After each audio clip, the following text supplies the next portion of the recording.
Au Mont-Saint-Michel, en Normandie, on croirait que le temps s'est arrêté. Pourtant, cet îlot inscrit au patrimoine mondial de l'humanité a connu un profond bouleversement ces dernières années. Au terme de 20 ans d'études et de travaux, il a retrouvé son insularité lors de certaines grandes marées. Les travaux ont eu ces deux vocations-là, faire en sorte qu'à nouveau le mont puisse être ce qu'il était au cours des siècles précédents, c'est-à-dire entouré de la mer et non plus totalement ensablé, et puis qu'il y ait une meilleure prise en charge de l'accueil des touristes. La première étape de ce vaste réaménagement a consisté à détruire l'ancienne digue qui empêchait le sable et l'eau de circuler autour du mont. Elle a été remplacée par un pont passerelle sur pilotis qui s'achève sur une esplanade submersible à marée haute.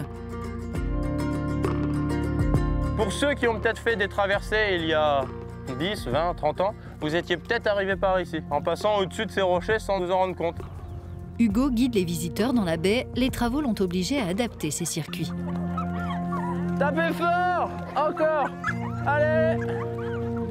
Depuis les travaux du rétablissement du caractère maritime du Mont-Saint-Michel, le niveau du sol a descendu, la mer arrive plus vite. Et maintenant, on a le Couesnon qui passe de chaque côté. Donc on fait des sorties plus courtes, on s'adapte par rapport à la mer et on arrive à jongler comme ça.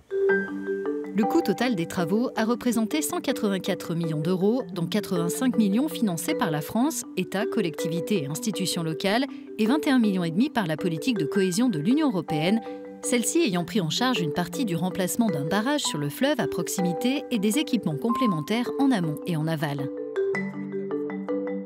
Le nouvel ouvrage sur le Couesnon dispose de 8 vannes qui régulent les flux de marée, mais pas seulement.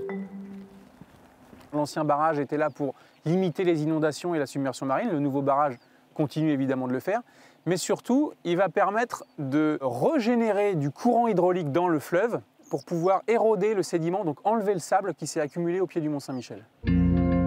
Les voitures et les cars qui s'accumulaient au pied du mont ont également disparu. Des parkings ont été créés sur la côte à proximité. L'accès au site se fait désormais en navette gratuite, en calèche ou à pied.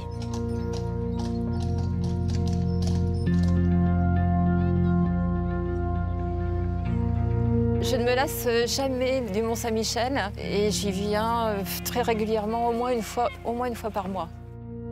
Aujourd'hui, le mont accueille ses 2,5 millions de visiteurs annuels dans de meilleures conditions. La merveille mérite encore plus son surnom.